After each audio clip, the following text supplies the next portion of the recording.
Ele entrou no curral de leilão com as roupas remendadas e o chapéu velho, enquanto todos os fazendeiros vestiam seus coletes novos e chapéus de feltro. Riram dele, apontaram.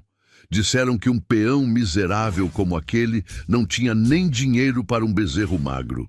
Mas quando ele abriu a boca para dar o primeiro lance, o silêncio caiu como pedra. E o que aconteceu depois daquele dia mudaria tudo na região, porque alguns homens carregam fortunas, outros carregam histórias. E as histórias, quando reveladas, podem valer mais que todo o ouro do mundo.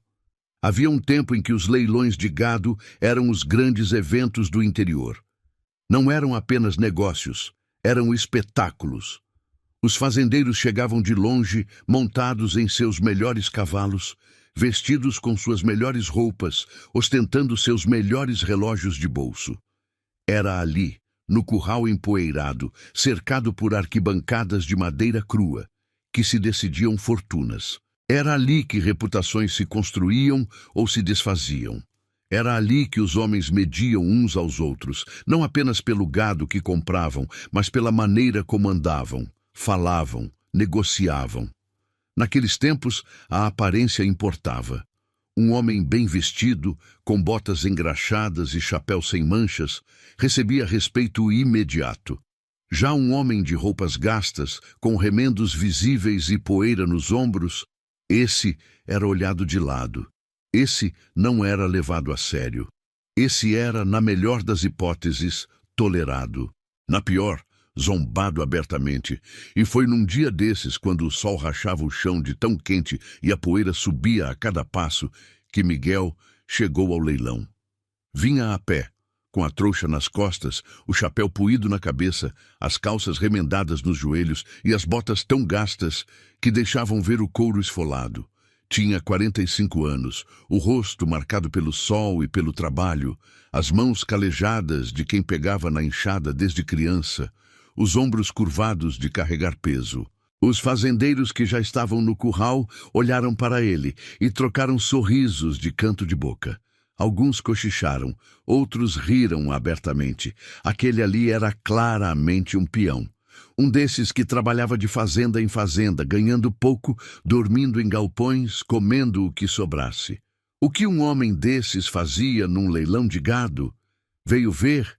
Veio sonhar? Ou simplesmente não sabia o lugar dele?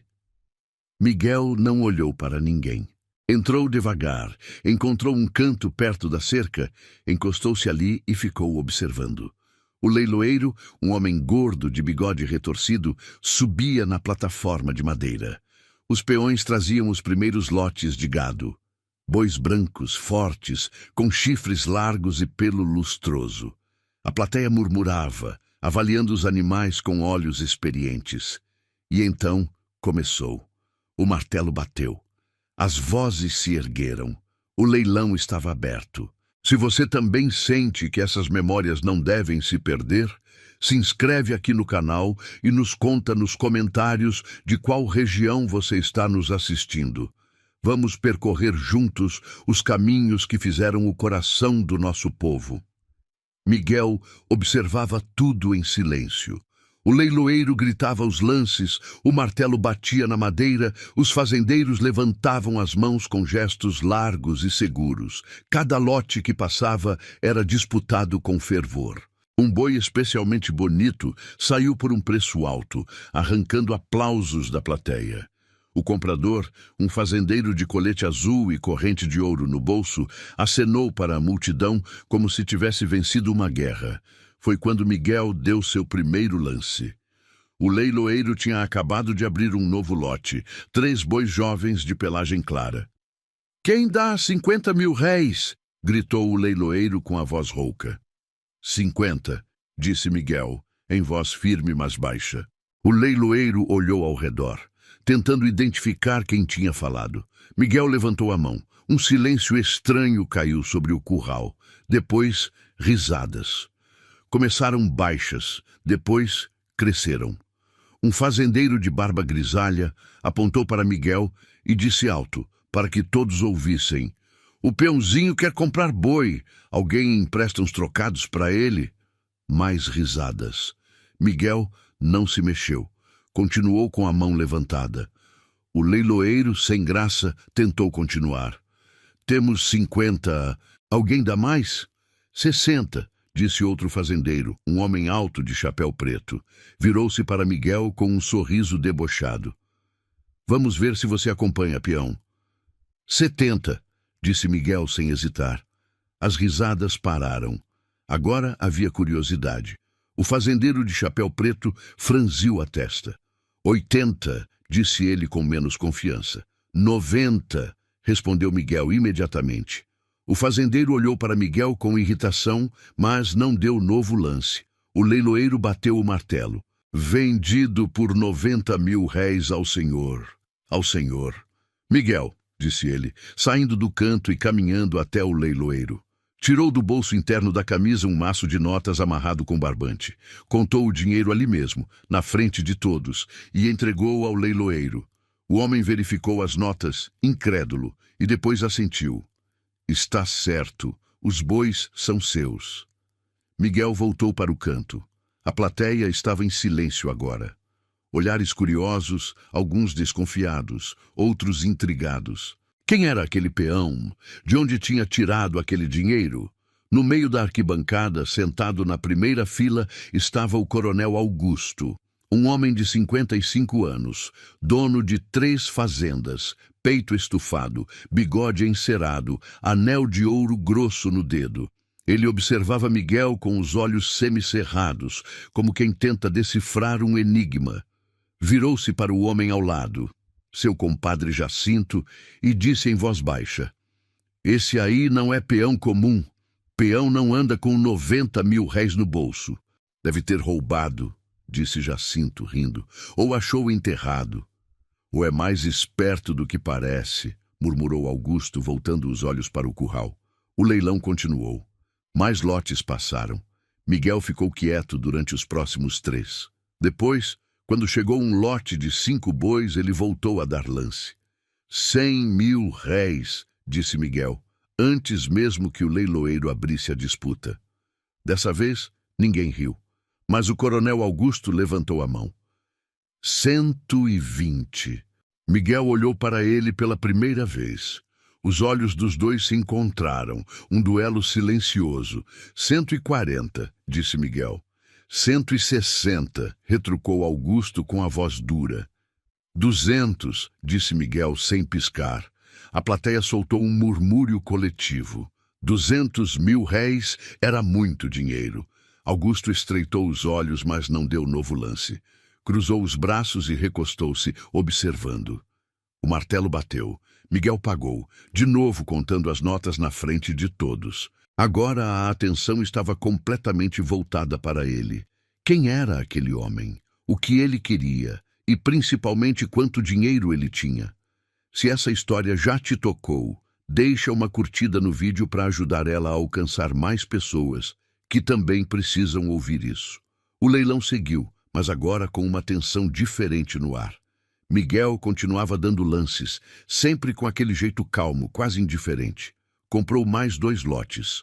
Pagou tudo à vista, com dinheiro que tirava de dentro da camisa, de um saco de couro amarrado na cintura, de bolsos internos que ninguém imaginava que existissem.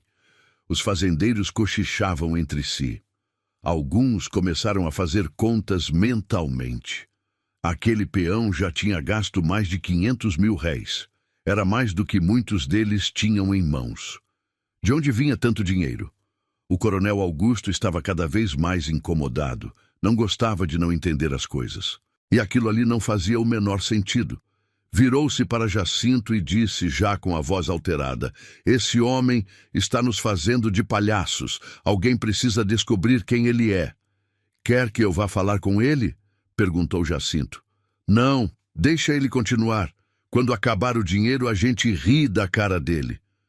Mas o dinheiro de Miguel não acabava, e a cada lote comprado, a humilhação dos fazendeiros crescia. Porque agora não eram eles os donos do leilão, era aquele peão de roupas remendadas. Quando chegou o lote número 15, um dos mais valiosos do dia, 10 bois de raça pura, premiados em feiras, O leiloeiro anunciou um lance inicial de 300.000 réis. Era um valor alto que geralmente afastava os compradores menores. Apenas os grandes fazendeiros disputavam lotes assim. Miguel levantou a mão imediatamente. 300. Augusto levantou-se da arquibancada vermelho de raiva. 400. 500, disse Miguel sem olhar para ele. 600, gritou Augusto batendo a mão na cerca de madeira. Miguel virou-se lentamente para Augusto. Seus olhos eram calmos, mas havia algo ali, uma firmeza que fez Augusto hesitar. 700.000 réis, disse Miguel, com a voz clara, alta, para que todos ouvissem. A plateia explodiu em murmúrios. 700.000 réis era uma fortuna. Poucos homens ali tinham isso em dinheiro vivo. Augusto ficou pálido. Abriu a boca para dar outro lance, mas Jacinto segurou o braço dele. Deixa, compadre. Não vale a pena. Ele vai quebrar logo, logo. Augusto sentou-se tremendo de raiva. O martelo bateu. Miguel comprou o lote. E quando foi pagar, tirou de dentro da camisa não um maço de notas, mas um envelope grosso, lacrado. Abriu ali mesmo, na frente de todos, e começou a contar. Notas novas, limpas, organizadas, 700.000 réis, contados sem pressa, sem erro. O leiloeiro, agora com as mãos tremendo, recebeu o dinheiro e entregou o recibo. Miguel guardou o papel no bolso e voltou para o canto. O resto do leilão foi uma formalidade. Miguel comprou mais 3 lotes. Ninguém mais dava lances contra ele. Os fazendeiros estavam com medo. Medo de perder dinheiro, medo de perder prestígio, medo daquele homem estranho que parecia ter cofres sem fundo. Quando o leiloeiro anunciou o último lote, 5 bois brancos, fortes, de pelagem reluzente, Miguel levantou a mão antes mesmo que o lance inicial fosse dado. Eu quero conversar antes de comprar esse lote, disse Miguel com a voz firme. O leiloeiro olhou para ele confuso. Conversar? Sim. Eu quero fazer uma proposta. Que tipo de proposta? Miguel olhou ao redor, para todos os fazendeiros, para o coronel Augusto, para os peões que observavam de longe, para o leiloeiro suado. Eu quero comprar todo o gado que ainda não foi vendido, tudo que sobrou, por um preço justo, à vista, agora. O silêncio que se seguiu foi absoluto. Nem o vento ousava soprar. Você também sentiu esse arrepio? Deixe um comentário com seus pensamentos. O próximo capítulo te espera. O leiloeiro piscou várias vezes, como se não tivesse entendido. O senhor quer comprar todo o gado restante? Todo, confirmou Miguel. Quantas cabeças são? O leiloeiro folheou seus papéis com as mãos trêmulas. São 42 cabeças, senhor, divididas em 7 lotes. Quanto seria o total? Somando tudo? O leiloeiro fez contas rápidas, anotou num papel, verificou 2 vezes. Seriam 2.300.000 réis, senhor, pelo preço de mercado. 2.300.000 réis. Uma fortuna que a maioria dos homens ali nunca veria na vida. O coronel Augusto deu uma risada alta, debochada. Agora você exagerou, peãozinho. Não existe peão no mundo que tenha esse dinheiro. Miguel virou-se para Augusto. O senhor tem certeza disso, coronel? Augusto levantou-se novamente, caminhando até a cerca do curral. Apontou o dedo para Miguel. Tenho certeza absoluta. Você deu sorte até agora. Comprou uns lotes. Impressionou uns trouxas. Mas 2.000 contos? Isso você não tem. E eu vou provar. Como? Mostra o dinheiro, desafiou Augusto. Aqui, agora, na frente de todo mundo. Se você tiver, eu peço desculpas de joelhos. Mas se não tiver, você sai daqui envergonhado, pagando mico, e nunca mais aparece num leilão. Os homens ao redor começaram a gritar, animados com o desafio. Alguns a favor de Miguel, a maioria a favor de Augusto. O leiloeiro tentou acalmar os ânimos, mas era inútil. A coisa tinha virado um espetáculo. Miguel olhou para Augusto por um longo momento. Depois, caminhou até o centro do curral. Tirou o chapéu velho, colocou-o sobre a cerca.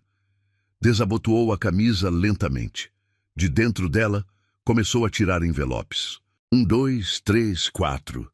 Depois, desatou o cinto e mostrou uma bolsa de couro amarrada na cintura. Abriu-a. Mais envelopes.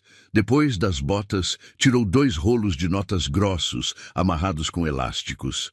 Colocou tudo sobre a mesa do leiloeiro. A pilha de dinheiro era impressionante. Conta, disse Miguel ao leiloeiro. Tudo que está aí. O leiloeiro, com as mãos tremendo, começou a contar. A plateia estava em silêncio absoluto. Só se ouvia o farfalhar das notas.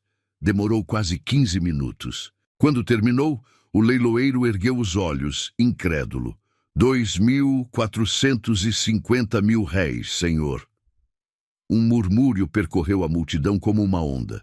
Augusto estava pálido, a boca aberta, incapaz de falar. Miguel pegou o dinheiro de volta, separou 2.300 mil réis. Entregou ao leiloeiro. Esse é o pagamento pelo gado. O resto fica comigo. O leiloeiro assentiu, ainda em choque. Os bois são todos seus, senhor. Miguel guardou o dinheiro restante de volta nos bolsos, amarrou o cinto, abotoou a camisa, pegou o chapéu. Depois, virou-se para Augusto. E agora, coronel, vai cumprir sua palavra? Augusto abriu a boca, fechou. Olhou ao redor, viu todos os olhos fixos nele. Seu orgulho lutava contra a realidade. Finalmente, deu um passo à frente. Quem é você? Perguntou com a voz rouca. De onde veio esse dinheiro? Miguel ficou em silêncio por um momento. Depois falou com a voz clara e firme. Meu nome é Miguel Firmino, filho de Coronel Firmino, dono da fazenda São José. O nome caiu como um raio. Vários homens mais velhos arregalaram os olhos. Augusto deu um passo para trás, como se tivesse levado um soco. Firmino! Repetiu Augusto, incrédulo.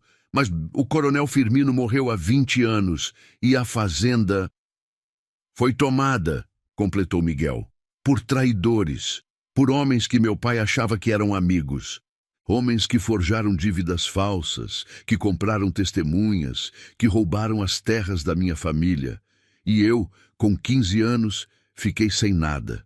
Virei peão, trabalhei em fazendas alheias, dormi em galpões, comi sobras durante 20 anos. Se fosse você, abriria essa carta? Nos conte abaixo. O que vem a seguir vai doer e transformar. As palavras de Miguel ecoaram pelo curral. Alguns dos homens mais velhos começaram a se lembrar. Coronel Firmino, um nome que tinha sido respeitado, temido até. Um fazendeiro justo, trabalhador, que tinha construído um império com as próprias mãos, mas que tinha confiado nas pessoas erradas. Um velho peão que estava encostado na cerca. Um homem de cabelos completamente brancos e rosto marcado pelo tempo deu um passo à frente. Seu nome era Josias. Tinha trabalhado para o coronel Firmino anos atrás. Eu me lembro de você, menino, disse Josias com a voz embargada. Você era um guri de uns 15 anos quando seu pai morreu. Magro, com os olhos grandes demais para o rosto. Eu te vi chorando no enterro. Miguel virou-se para Josias e assentiu. Eu me lembro de você também, seu Josias. O senhor foi um dos poucos que ficou do nosso lado quando tudo desmoronou. Não adiantou muito, disse Josias, baixando os olhos. Não consegui impedir que roubassem a fazenda. Ninguém conseguiria, disse Miguel. Eles eram muitos. E tinham dinheiro, influência, documentos falsos. Meu pai confiava demais, achava que todo mundo era honesto como ele. O coronel Augusto estava imóvel, processando a informação. Ele conhecera Firmino. Não eram amigos próximos, mas tinham feito negócios algumas vezes. Lembrava-se vagamente do escândalo, das dívidas, do leilão forçado da fazenda. E você juntou esse dinheiro todo como? Perguntou Augusto, ainda tentando entender. Trabalhando, respondeu Miguel com simplicidade. 20 anos trabalhando de sol a sol, economizando cada centavo.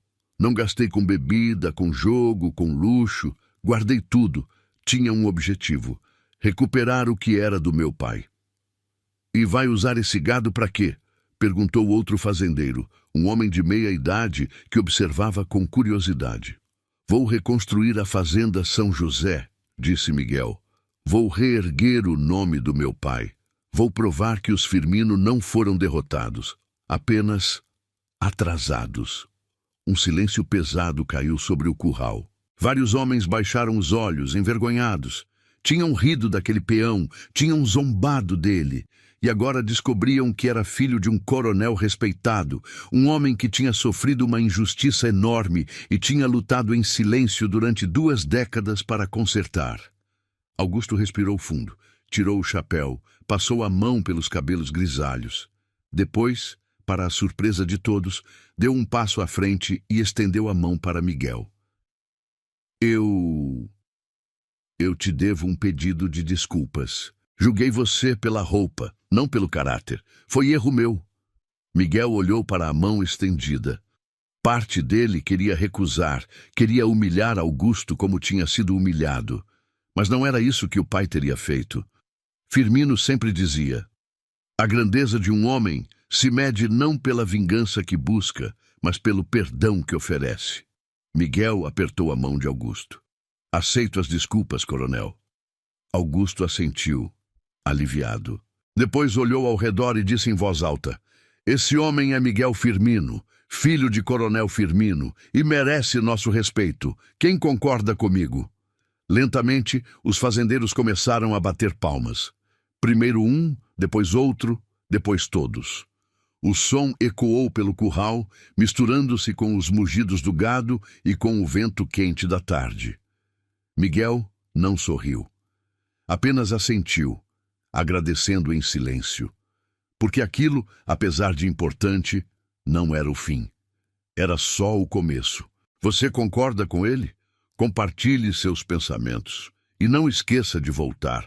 A parte mais intensa ainda está por vir. Nos dias que se seguiram ao leilão, a história de Miguel se espalhou pela região como fogo em capim seco. Todo mundo queria saber mais sobre o peão que tinha comprado todo o gado, sobre o filho do coronel Firmino que tinha voltado, sobre o dinheiro que ele tinha juntado durante 20 anos. Miguel não dava entrevistas, não contava detalhes, apenas trabalhava. Contratou peões para levar o gado até as terras da antiga fazenda São José, que agora estavam abandonadas e tomadas pelo mato. A casa grande estava em ruínas, as cercas caídas, os currais destruídos. Mas Miguel não se importava. Sabia que reconstruir levaria tempo, e ele tinha aprendido a ter paciência. Josias, o velho peão, se ofereceu para trabalhar de graça. Eu devo isso ao seu pai, disse ele com lágrimas nos olhos. Miguel aceitou, mas insistiu em pagar um salário justo. Meu pai nunca aceitaria trabalho de graça, disse Miguel. Ele sempre dizia que todo trabalho merece pagamento. Aos poucos, outros peões se juntaram. Homens que tinham trabalhado para Firmino antes, que tinham conhecido Miguel quando ele era criança, que queriam fazer parte daquela reconstrução. A fazenda São José começou a ganhar vida novamente. Mas nem tudo era celebração. Havia sombras no passado, e uma dessas sombras tinha nome: Guilherme Tavares. Tavares era um dos homens que tinha traído o coronel Firmino. Tinha forjado documentos, comprado testemunhas, ajudado a roubar a fazenda. E depois tinha comprado parte das terras por um preço irrisório, enriquecendo às custas da desgraça alheia. Agora era um dos fazendeiros mais ricos da região e estava muito incomodado com o retorno de Miguel. Numa tarde de sábado, Tavares apareceu na fazenda São José. Chegou montado num cavalo negro, acompanhado de 2 capangas. Miguel estava consertando uma cerca quando o viu chegar. Colocou o martelo de lado, limpou as mãos na calça e esperou. Tavares desceu do cavalo com um sorriso que não alcançava os olhos. Miguel Firmino, ouvi dizer que você voltou. Voltei, disse Miguel sem muita emoção, e comprou um monte de gado. Impressionante. Obrigado. Tavares caminhou ao redor, observando as cercas quebradas, a casa em ruínas. Vai ser difícil reconstruir tudo isso. Muito dinheiro, muito trabalho.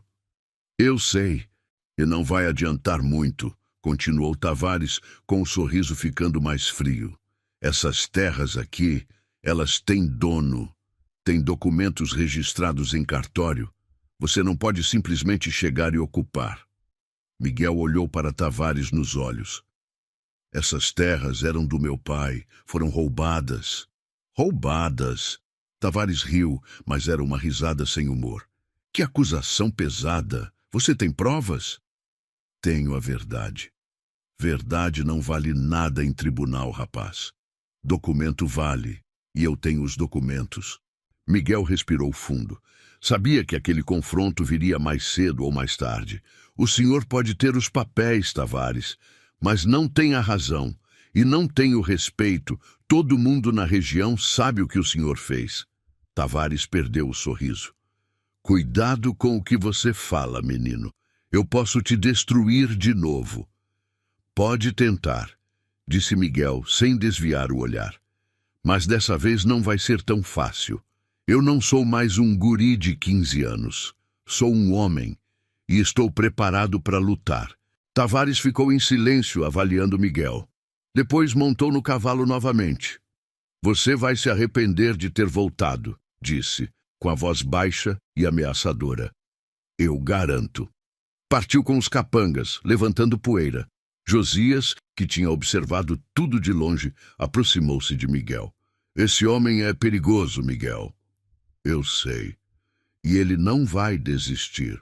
Eu também não, disse Miguel, voltando ao trabalho na cerca. Se essa história já te emocionou até aqui, apenas espere. Deixe um like e junte-se para o próximo capítulo. As semanas seguintes foram de trabalho intenso. Miguel e seus peões trabalhavam de sol a sol, consertando cercas, limpando os campos, reconstruindo os currais. O gado pastava tranquilamente, engordando, ganhando força. Aos poucos, a Fazenda São José começava a parecer uma fazenda de verdade novamente. Mas Tavares não ficou parado. Começou a espalhar rumores pela região. Dizia que Miguel era um impostor, que não era realmente filho de Firmino, que tinha roubado o dinheiro do leilão. Dizia que os documentos da fazenda eram dele, que Miguel era um invasor, que deveria ser expulso. Alguns acreditaram, outros não. Mas a semente da dúvida foi plantada. Uma noite, Miguel estava sozinho na casa em ruínas, tentando consertar o telhado que vazava, quando ouviu passos. Virou-se e viu uma figura na porta. Era uma mulher. Tinha uns 40 anos, vestido simples, cabelos presos num coque, trazia uma lamparina na mão. Quem é a senhora? Perguntou Miguel, descendo da escada. Meu nome é Helena, disse ela com a voz suave. Eu conheci seu pai. Miguel ficou alerta. Como? Helena entrou devagar, olhando ao redor da casa como se estivesse vendo fantasmas. Eu trabalhava aqui, era mucama da sua mãe. Eu tinha uns 20 anos quando tudo aconteceu. Miguel se lembrou vagamente dela. Uma moça jovem, sempre quieta, sempre eficiente. O que a senhora quer? Helena respirou fundo. Eu vim te dar algo. Tirou de dentro do vestido um envelope amarelado, velho, manchado pelo tempo. Sua mãe me deu isso no dia em que ela morreu. Pediu que eu guardasse e entregasse para você quando você voltasse. Miguel pegou o envelope com as mãos tremendo. Reconheceu a caligrafia da mãe no endereço. Para Miguel, meu filho amado. Ela sabia que eu ia voltar? Ela sempre acreditou, disse Helena, com lágrimas nos olhos. Sempre dizia, meu menino vai voltar e vai consertar tudo. Eu achava que era delírio de doença, mas ela estava certa. Miguel abriu o envelope com cuidado. Dentro havia uma carta escrita em letra trêmula, manchada de lágrimas antigas. Meu filho, se você está lendo isso, significa que voltou. Significa que não desistiu. Significa que é forte como seu pai era. Eu não vou estar aqui para te ver. Meu corpo já está cansado, meu coração partido demais. Mas minha alma vai estar sempre com você. Seu pai foi traído por homens que ele chamava de amigos. Guilherme Tavares foi o pior deles. Ele forjou dívidas, comprou juízes, roubou nossa terra. Eu vi os documentos falsos. Eu ouvi as conversas, mas não tive forças para lutar. Perdoa a tua mãe por isso. Mas você é diferente. Você tem a força do teu pai e a teimosia da tua mãe. Não desista dessa terra. Ela é tua por direito. E a verdade, um dia, sempre vence a mentira. Te amo, meu filho. Seja feliz. Mãe. Miguel terminou de ler com as lágrimas escorrendo pelo rosto. Segurou a carta contra o peito, sentindo o peso daquelas palavras. Helena colocou a mão no ombro dele. Ela era uma mulher forte, e você é filho dela. Obrigado por guardar isso, disse Miguel, com a voz embargada. Obrigado por não esquecer. Como eu poderia esquecer? Disse Helena. Sua família foi boa comigo. Foi a única família que eu tive. Miguel olhou para ela. Quer trabalhar aqui de novo? Preciso de alguém para cuidar da casa quando ela estiver pronta. Helena sorriu com lágrimas escorrendo. Seria uma honra. Você já teve que perdoar sem ouvir um pedido de desculpas? Compartilhe este capítulo com alguém que entenderia. Com a carta da mãe em mãos, Miguel sentiu uma renovação de forças. Não era mais apenas sobre reconstruir a fazenda. Era sobre honrar a memória dos pais, sobre fazer justiça, sobre provar que a verdade, por mais demorada que seja, sempre vence. Mas Tavares intensificou os ataques. Contratou um advogado e entrou com uma ação de reintegração de posse, alegando que Miguel era invasor. O processo começou a correr na cidade. Miguel precisava de um advogado também, mas não tinha dinheiro sobrando. Tinha gasto quase tudo no gado e nas reformas. Foi quando Josias teve uma ideia. Tem um homem na cidade, Dr. Almeida. Ele era advogado do seu pai, homem honrado. Talvez ele possa te ajudar. Miguel foi até a cidade, encontrou o escritório do Dr. Almeida. Era um homem de 60 anos, cabelos brancos, óculos redondos, pilhas de livros por todos os lados. Quando Miguel se apresentou, o velho advogado tirou os óculos e olhou para ele com os olhos marejados. Miguel, meu Deus, você cresceu. Parece tanto com seu pai. O senhor se lembra de mim? Como eu poderia esquecer? Eu tentei salvar a fazenda do seu pai. Lutei nos tribunais, apresentei provas, denunciei as fraudes, mas eles eram poderosos demais. Compraram todos. E agora? O senhor pode me ajudar de novo? Almeida colocou os óculos de volta, pegou uma caneta. Posso, e vou. Sem cobrar nada. Sua família já pagou demais. Miguel sentiu um alívio enorme. Finalmente tinha alguém do lado dele, alguém que conhecia a lei, que podia lutar de igual para igual. Almeida começou a trabalhar imediatamente. Investigou os documentos de Tavares, procurou inconsistências, buscou testemunhas antigas e encontrou algo. Uma falha no registro, uma assinatura que não batia, uma data que não fazia sentido. Isso aqui pode derrubar o caso dele, disse Almeida, mostrando os papéis para Miguel. Mas vai ser difícil. Tavares tem amigos no tribunal. A gente tenta mesmo assim? A gente tenta. Seu pai merece isso. O processo foi marcado para dali a 1 mês. Miguel continuou trabalhando na fazenda, mas agora com uma esperança renovada. Sabia que a batalha legal seria difícil, talvez até impossível, mas não desistiria. Não depois de ter chegado tão longe. Uma tarde, Miguel estava no curral quando viu uma carruagem chegando. Desceu dela o coronel Augusto. Miguel ficou surpreso. Desde o leilão, os dois não tinham conversado muito. Miguel, disse Augusto, tirando o chapéu. Posso falar com você? Claro, coronel. Augusto olhou ao redor, viu o progresso, as cercas novas, o gado saudável. Você está fazendo um bom trabalho aqui. Obrigado. Eu soube do processo. Tavares te processando. Soube? Augusto respirou fundo. Eu vim te oferecer ajuda. Eu tenho documentos antigos, contratos que fiz com seu pai anos atrás. Documentos que provam que essa terra era dele de verdade. Posso testemunhar no tribunal. Miguel ficou em silêncio, processando. Por que o senhor faria isso? Porque eu te devo, disse Augusto. Te julguei errado. E porque eu admirava seu pai. Era um homem de palavra, e eu não fiz nada quando roubaram dele. Isso me pesa até hoje. Miguel estendeu a mão. Obrigado, coronel, de coração. Augusto apertou a mão aliviado. Vamos ganhar esse processo, Miguel. Vamos fazer justiça. Você já viveu um momento assim? Nos conte nos comentários. Histórias também curam. O dia do julgamento chegou. A sala do tribunal estava lotada. De um lado, Tavares, com seu advogado caro, vestido impecável, sorriso confiante. Do outro, Miguel com o doutor Almeida, roupas simples mas limpas, expressão séria.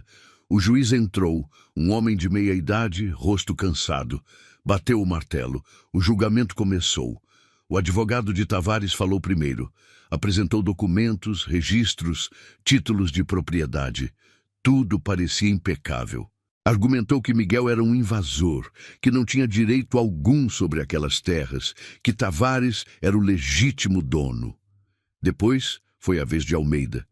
O velho advogado levantou-se devagar, ajustou os óculos e começou a falar. Sua voz era firme, clara, cheia de convicção. Apresentou as inconsistências nos documentos de Tavares. Mostrou a assinatura que não batia. Mostrou a data que não fazia sentido. Depois, chamou o coronel Augusto como testemunha. Augusto subiu ao estrado, jurou dizer a verdade e contou. Contou sobre os negócios que fazia com Firmino. Contou sobre a honestidade do homem. Contou sobre como, logo após a morte de Firmino, Tavares tinha aparecido com documentos que ninguém nunca tinha visto antes. Eu sempre achei estranho, disse Augusto, mas não falei nada na época. Para minha vergonha eterna, não falei nada. Depois, Almeida chamou Helena. Ela estava nervosa, as mãos tremendo. Mas contou o que sabia. Contou sobre as conversas que tinha ouvido, sobre os documentos que a patroa tinha visto, sobre as mentiras de Tavares. O advogado de Tavares tentou desqualificar os depoimentos. Disse que eram baseados em boatos, em memórias antigas, em ressentimentos. Mas Almeida rebateu cada argumento, sempre calmo, sempre preciso.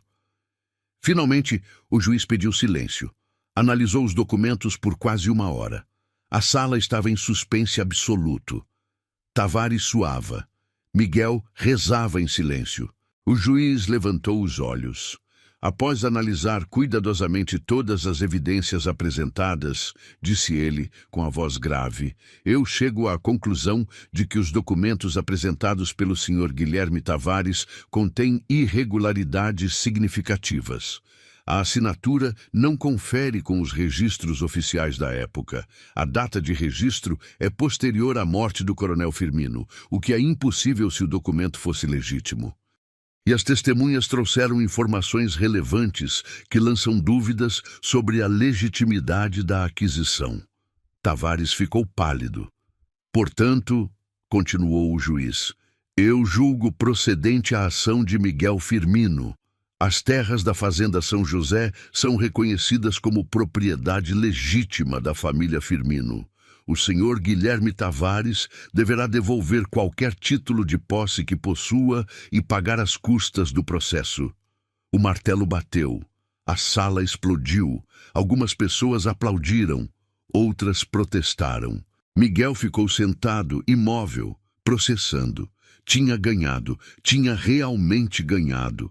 Almeida colocou a mão no ombro dele. Seu pai estaria orgulhoso. Miguel levantou-se, abraçou o velho advogado. Depois, olhou para Tavares, que estava sendo consolado por seu advogado. Parte dele queria sentir raiva, queria humilhar o homem que tinha roubado sua família, mas não sentiu nada disso, só sentiu alívio. Finalmente, justiça. Tavares olhou para Miguel. Não disse nada, apenas pegou suas coisas e saiu do tribunal, derrotado. Do lado de fora, uma pequena multidão esperava. Josias, Helena, outros peões, vizinhos que tinham vindo apoiar. Quando viram Miguel sair, aplaudiram. Miguel acenou, agradeceu, mas não fez discurso. Apenas subiu na carroça e voltou para casa, para a fazenda São José. Sua fazenda. Finalmente, sua. A verdade está aqui. E agora? Comente o que você faria no lugar dele. Com o processo ganho, Miguel pôde trabalhar em paz. As obras na fazenda aceleraram. A casa grande foi reformada, os telhados consertados, as paredes pintadas. Os currais foram reconstruídos, as cercas erguidas, os campos limpos. O gado prosperava, gordos e saudáveis, pastando tranquilamente sob o sol. Em 6 meses, a fazenda São José estava irreconhecível. Parecia a fazenda dos velhos tempos, quando o coronel Firmino ainda vivia. Miguel contratou mais peões, pagava salários justos, tratava todos com respeito. A fazenda começou a dar lucro. Pequeno no início, mas crescendo a cada mês. A notícia da vitória de Miguel se espalhou. Ele se tornou uma espécie de lenda viva. O peão que tinha voltado, que tinha lutado, que tinha vencido. Jovens da região o procuravam pedindo conselhos. Outros peões o viam como inspiração. Mas Miguel não mudou. Continuava humilde, trabalhador, simples. Usava as mesmas roupas remendadas, o mesmo chapéu velho. Dizia que eram lembranças de onde tinha vindo, do que tinha passado, e não queria esquecer. Numa tarde de domingo, Miguel estava sentado na varanda da casa grande tomando café, quando viu uma figura conhecida chegando. Era o coronel Augusto. Vinha a cavalo, sozinho. Miguel, disse Augusto descendo, vim te fazer uma proposta. Que tipo de proposta? Eu tenho 3 fazendas, estou ficando velho, meus filhos não têm interesse em tocar o negócio. Eu queria te oferecer uma sociedade. Você cuidaria de uma delas, ficaria com metade dos lucros. Miguel ficou surpreso. O senhor está falando sério? Completamente. Você provou ser um homem de palavra, trabalhador, honesto. Não tem muitos assim. Miguel pensou por um momento. Era uma oferta generosa. Poderia dobrar sua riqueza, expandir seus negócios. Mas... Eu agradeço, coronel, de coração. Mas eu vou recusar. Augusto piscou, confuso. Por quê? Porque, disse Miguel, olhando para os campos ao redor. Eu não lutei 20 anos para reconstruir a fazenda do meu pai só para abandoná-la agora. Essa terra tem o sangue da minha família, tem a memória do meu pai, da minha mãe. Eu não vou deixá-la, nunca. Augusto ficou em silêncio. Depois sorriu. Você é exatamente como seu pai. Teimoso, leal, honrado. Ele ficaria orgulhoso. Eu espero que sim. Augusto montou no cavalo. Antes de partir, virou-se. Se um dia precisar de ajuda, é só chamar. Obrigado, coronel. Miguel ficou sozinho na varanda, observando o sol se pôr sobre os campos. Pensou no pai, na mãe, em tudo que tinha passado. E pela primeira vez em muito tempo sentiu-se completo. Tinha recuperado a fazenda, tinha feito justiça, tinha honrado a memória dos pais. E agora, finalmente, podia viver em paz. Você aceitaria esse final? 5 anos se passaram. A fazenda São José tornou-se uma das mais prósperas da região. Miguel expandiu os negócios, comprou terras vizinhas, aumentou o rebanho, mas nunca perdeu a humildade. Continuava trabalhando ao lado dos peões, comendo a mesma comida, dormindo nas mesmas horas. Era respeitado não pelo dinheiro que tinha, mas pelo homem que era. Josias tinha se aposentado e vivia numa casinha dentro da fazenda, passando os dias contando histórias para os netos dos outros peões. Helena cuidava da casa grande com o mesmo zelo de quando era jovem. E Miguel, agora com 50 anos, tinha se casado com uma mulher simples da cidade, professora, gentil, que amava a fazenda tanto quanto ele. Numa manhã de domingo, Miguel acordou cedo e caminhou até o pequeno cemitério que tinha construído nos fundos da fazenda. Ali estavam enterrados os pais. Tinha trazido os corpos de volta, dado-lhes um enterro digno, com lápides de mármore e flores sempre frescas. Ajoelhou-se diante das lápides, limpou as folhas secas que tinham caído durante a noite. "Pai, mãe", disse ele com a voz suave, "eu consegui. Reconstruí a fazenda. Recuperei o nome de vocês. E aprendi, ao longo desses anos, que a maior riqueza não está no dinheiro que juntamos, mas na dignidade que mantemos." O sol nascia devagar, tingindo o céu de dourado. Os pássaros cantavam. A vida continuava. Miguel levantou-se, tirou o chapéu velho, aquele mesmo que usara no leilão, e o colocou sobre a lápide do pai. "Não preciso mais dele. Agora eu sou outra pessoa, mas nunca vou esquecer quem eu era." Caminhou de volta para a casa, onde sua esposa o esperava com café quente e pão fresco. Sentaram-se juntos na varanda, observando os peões começarem o trabalho do dia. E foi ali, entre o amanhecer e a paz conquistada, que ele compreendeu. Nem toda riqueza brilha. A verdadeira mora no silêncio de quem lutou, venceu e, mesmo assim, permaneceu humano. Se essa história tocou seu coração, se inscreve no canal e curta o vídeo para ele alcançar mais gente. Isso ajuda o canal a crescer. Aqui cada história nasce da alma do nosso povo e sempre tem outra esperando por você.